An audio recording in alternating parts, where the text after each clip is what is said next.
अस्सलाम वालेकुम। Lecture number 3 anatomy and physiology.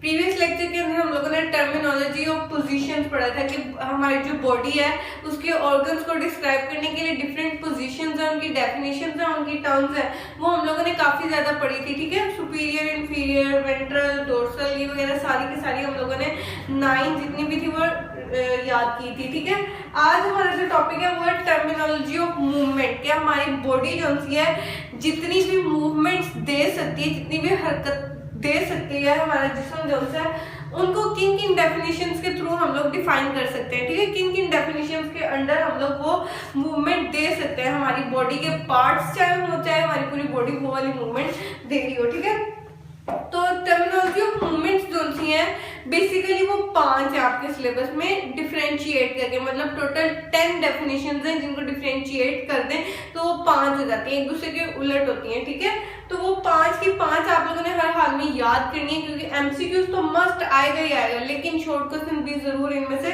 बन जाता है। तो पेज नंबर 17 पे आ जाओ, आप सबके पास इस तरह की बुक्स भी होंगी। ठीक है, तो वहां से हम लोग रीड करते हैं। पहली डेफिनेशन जो होती है वो है फ्लेक्शन एंड एक्सटेंशन। एक बार बुक से रीड कर देते हैं, फिर मैं आप लोगों को समझाऊंगी।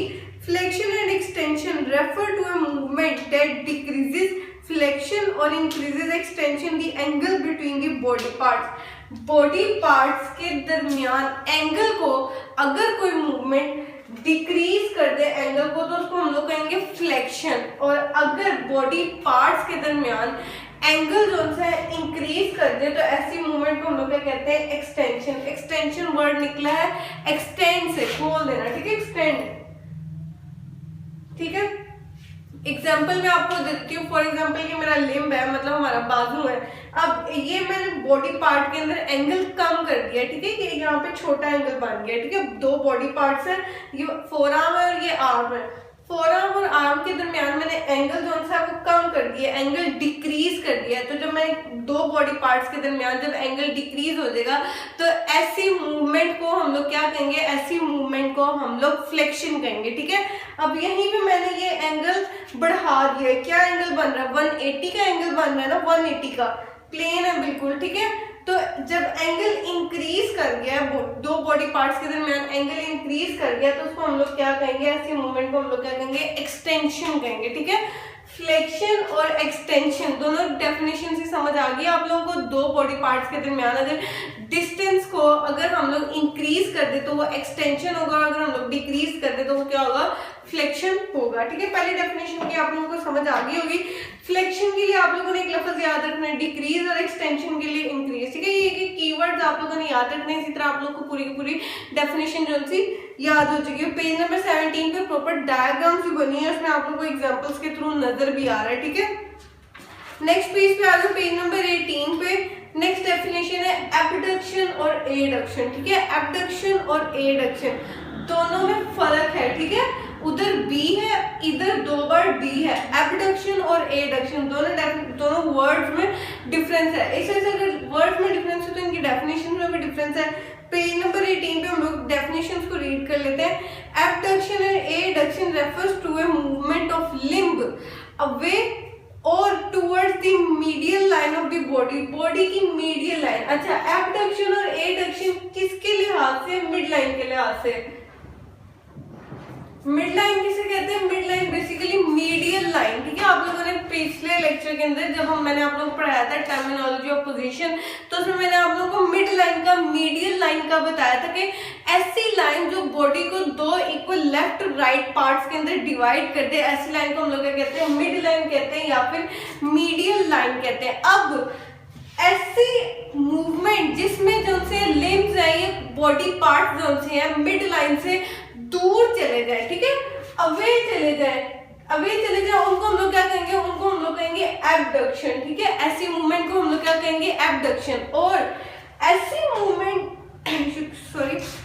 मूवमेंट जिसमें उनसे लिम्ब है वो करीब आ जाए मिड लाइन के, उसको हम लोग क्या कहते हैं, उसको हम लोग एडक्शन कहते हैं। ठीक है, एग्जाम्पल मैं आप लोगों को दे देती हूँ। फॉर एग्जाम्पल ये मेरा अपर लिम्स है दोनों। ठीक है, अब मेरी मिड लाइन जो सी है ये मिड लाइन के करीब है ना, दोनों लिम्स मेरे, ये दोनों लिम्स मेरे मिड लाइन के बिल्कुल करीब है।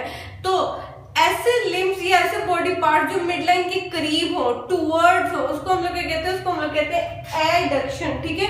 लेकिन अब अगर वही लिम्स मैं अवे फ्रॉम मिड लाइन कर दूं, ये दोनों मेरे अपर लिम्स जोन से हैं मिड लाइन से अवे चले गए हैं, दूर चले गए, मिड लाइन ये मेरे लिम्स जोन से अवे चले गए हैं, तो ऐसी मूवमेंट को हम लोग क्या कहते हैं, ऐसी मूवमेंट को हम लोग कहते हैं एबडक्शन, ठीक है, जिसमें लिम्स या कोई भी बॉडी पार्ट जोन से है मिड लाइन से अवे चले जाए, ठीक है। दूसरी टर्म्स का भी आप लोगों को समझ आ चुकी है ना, एबडक्शन और एडक्शन। एबडक्शन और एडक्शन मिड लाइन के लिहाज से है कि कोई भी लिम्स या कोई भी बॉडी पार्ट्स जो से अगर मिड लाइन से दूर चले जाए, अवे चले जाए तो एबडक्शन, और टूवर्ड्स चले जाए तो एडक्शन, ठीक है।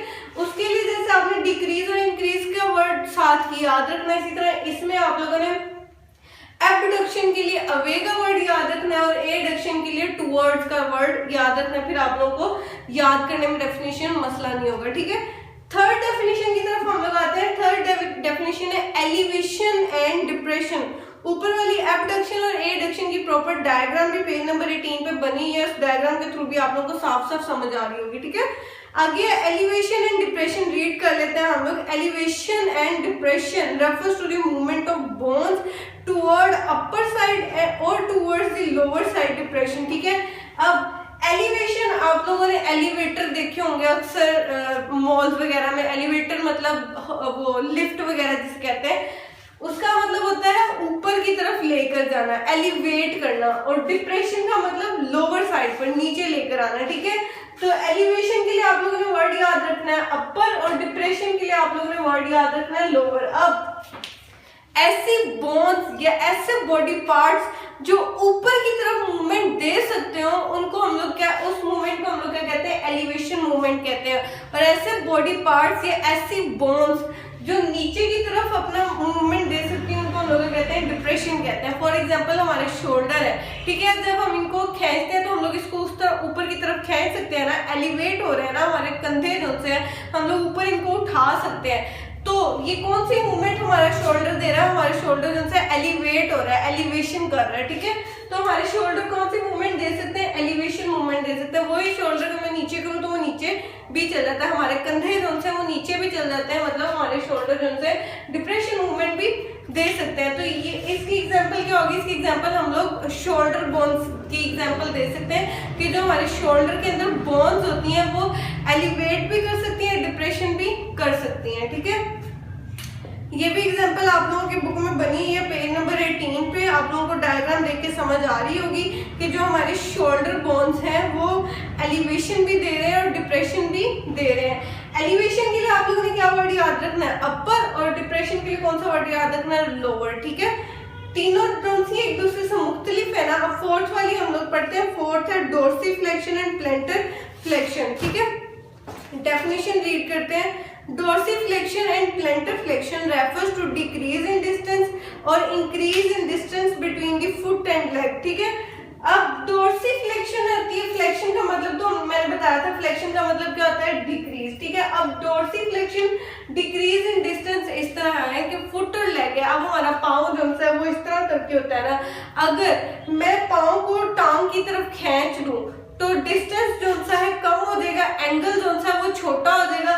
तो ऐसी मूवमेंट को हम लोग क्या कहते हैं, डोर्सिफ्लेक्शन कहते हैं। वहीं पे अगर मैं पाँव को जमीन की तरफ, पाँव को हम लोग जमीन से ऊपर उठा के अगर मैं पाँव को नीचे की तरफ करूँ तो एंगल ज्यादा बढ़ जाता है, हमारा पाँव नीचे की तरफ भी चला जाता है, तो उससे हमारा एंगल जो से इंक्रीज कर जाता है। ऐसी मूवमेंट को हम लोग कहते हैं, ऐसी मूवमेंट को हम लोग प्लैंटर फ्लेक्शन कहते हैं। आप लोगों को मेरे हाथ से समझ नहीं आ रही होगी, लेकिन आप लोगों को डायग्राम में प्रॉपर समझ आ रही होगी कि किस तरह होता है, ठीक है। जो पाँव होता है वो इस तरह करके नीचे की तरफ जाता है, लेकिन जब एंगल इंक्रीज हो जाएगा तो उसको हम लोग क्या कहेंगे, उसको हम लोग प्लैंटर फ्लेक्शन कहेंगे। और जब एंगल डिक्रीज हो जाएगा उसको हम लोग क्या कहेंगे, उसको हम लोग डोर्सिफ्लेक्शन कहेंगे, ठीक है। Decrease in distance dorsiflexion, increase in distance को हम लोग क्या कहेंगे, प्लैंटर फ्लेक्शन, ठीक है। आगे ये वाली आप लोगों को डायग्राम से समझ आ जाएगी, ठीक है, अच्छे तरीके से। नेक्स्ट पेज पे आ जाओ, पेज नंबर 19 पे लास्ट वाली हम लोग डिफरेंशिएशन कर लेते हैं, टर्मिनोलॉजीज कर लेते हैं मूवमेंट की, कि और बॉडी किस किस तरह की मूवमेंट दे सकती है, अगर वो मूवमेंट दे रही है तो उसकी क्या डेफिनेशन है, ठीक है। ई वेरिएंट एंड इन वेरिएंट, ठीक है। ई वेरिएंट और इन वेरिएंट, इन ये सारी की सारी जितनी भी डेफिनेशन है ये इंटरमिक्स आप लोगों ने नहीं करनी है। इनकी प्रोनाउंसिएशन अगर आप लोग अच्छे तरीके से करोगे तभी आप लोग स्पेलिंग वगैरह बिल्कुल परफेक्ट लिख सकते हो। अगर आप लोगों को प्रोनाउंसिएशन नहीं आती तो आप लोग स्पेलिंग वगैरह सही तरीके से नहीं लिख सकते, ठीक है। E variant and in variant refers to the movements that tilt the sole of the foot away or towards the midline of the body, ठीक है। अब ये भी फुट के लिए खास तौर पे टर्मिनोलॉजीज इस्तेमाल होती है। फॉर एग्जांपल ये फुट है, ठीक है, 2 3 4 5। अब ये फुट है, फुट की जो सी है एक मिड लाइन होती है, ठीक है। हर बॉडी पार्ट की मिड लाइन होती है। मैंने आप लोगों को पूरी बॉडी की मिड लाइन बताई है। इसी तरह लिम्स की मिड लाइन भी होती है, फुट की मिड लाइन होती है, लेग की मिड लाइन होती है, पेट की मिड लाइन होती है। इसी तरह फुट की मिड लाइन है, ठीक है। अगर हम लोग फुट को आप लोगों की डायग्राम पेज नंबर 19 में प्रॉपर डायग्राम भी बनाई हुई है। अगर हम लोग फुट को मिड लाइन से अवे करेंगे, मिड लाइन से अवे करेंगे तो उसको हम लोग क्या कहेंगे, इसको हम लोग ई वेरिएंट कहेंगे, ठीक है।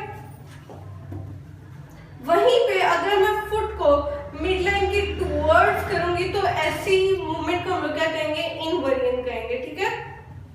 मिड लाइन की तरफ बॉडी पार्ट को लेकर जाना है, ऐसी मूवमेंट को हम लोग कहेंगे, ऐसी मूवमेंट को हम लोग कहेंगे इन वेरिएंट।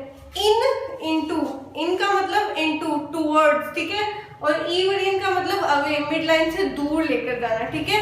तो ये 5 की 5 डेफिनेशन आप लोगों को समझ आ चुकी होंगी। एक बार दोबारा मैं रिवाइज करवा देती हूँ। 5 आप लोगों ने टर्मिनोलॉजीज ऑफ मूवमेंट पढ़ी है, ये बहुत इंपॉर्टेंट है, ठीक है। 5 कौन सी, सबसे पहले हमने पढ़ी फ्लेक्शन एंड एक्सटेंशन, दूसरी उसके बाद हम लोगों ने पढ़ी एबडक्शन और एडक्शन, तीसरी हम लोगों ने पढ़ी एलिवेशन एंड डिप्रेशन, फोर्थ हम लोगों ने पढ़ी डोर्सीफ्लेक्शन एंड प्लैंटर फ्लेक्शन, लास्ट वाले हम लोगों ने पढ़ी ई वेरिएंट एंड इन वेरिएंट, ठीक है। ये पांचों की पांचों डिफरेंट है, ठीक है। फ्लेक्शन का मतलब डिस्टेंस के अंदर जो से डिक्रीज आ जाना, ठीक है, ये फ्लेक्शन है। इस मूवमेंट को हम लोग क्या कहेंगे, फ्लेक्शन कहेंगे। एंगल जो से वो कम हो गया है, इस मूवमेंट को हम लोग क्या कहेंगे, फ्लेक्शन। ये एंगल इंक्रीज कर गया, इस मूवमेंट को हम लोग क्या कहेंगे, इस मूवमेंट को हम लोग एक्सटेंशन कहेंगे। उसके बाद एबडक्शन और एबडक्शन, ये मिड लाइन से जो से लिम्स जो से वो अवे है, ठीक है, दूर है। मिड लाइन से जो से लिम्स जो से वो अवे है, ऐसी मूवमेंट को हम क्या कहेंगे, एबडक्शन। ये मिड लाइन से जो से लिम्स है मिड लाइन के करीब आ गया, इस मूवमेंट को हम लोग क्या कहेंगे, इस मूवमेंट को हम लोग एडक्शन कहेंगे, ठीक है। फिर एलिवेशन और एक्सटेंशन, एलिवेशन और डिप्रेशन है, शोल्डर्स को ऊपर की तरफ उठाना, जो से एलिवेशन है, नीचे की तरफ झुकाना डिप्रेशन है। उसके बाद फिर है डोर्सीफ्लेक्शन और प्लैंटर फ्लेक्शन। डोर्सीफ्लेक्शन, पाँव को जब हम लोग नीचे की तरफ करें तो डिस्टेंस इंक्रीज कर जाता है, जब डिस्टेंस इंक्रीज करेगा तो उसको हम लोग प्लैंटर फ्लेक्शन कहेंगे। और पाँव को जब हम लोग टांग की तरफ खींचेंगे, टांग की तरफ लेके आएंगे तो डिस्टेंस जो है डिक्रीज कर देगा, ऐसी मूवमेंट को हम लोग कहते हैं, ऐसी मूवमेंट को हम लोग डोर्सीफ्लेक्शन कहते हैं। फिर हम लोगों ने लास्ट वाली पढ़ी थी ई वेरिएंट एंड इन वेरिएंट, के मतलब मिड लाइन की तरफ लेकर जाना, टुवर्ड्स द मिड लाइन अगर हम लोग लेकर जाएंगे तो उसको हम लोग कहेंगे इन वेरिएंट। और अगर हम लोग मिड लाइन से दूर पाँव को लेकर जाएंगे तो उसको हम लोग कहेंगे ई वेरिएंट, ठीक है। ये जितनी भी टर्मिनोलॉजीज है ये आप लोगों को फिंगरप्रिंट पे याद हो, क्योंकि ये एमसीक्यूज में बहुत ज्यादा होते हैं, इनमें से डेफिनेशन शॉर्टकट्स में बहुत ज्यादा आता है, ठीक है। अगर समझ ना आई हो तो क्वेश्चन जरूर कीजिएगा। अल्लाह हाफिज।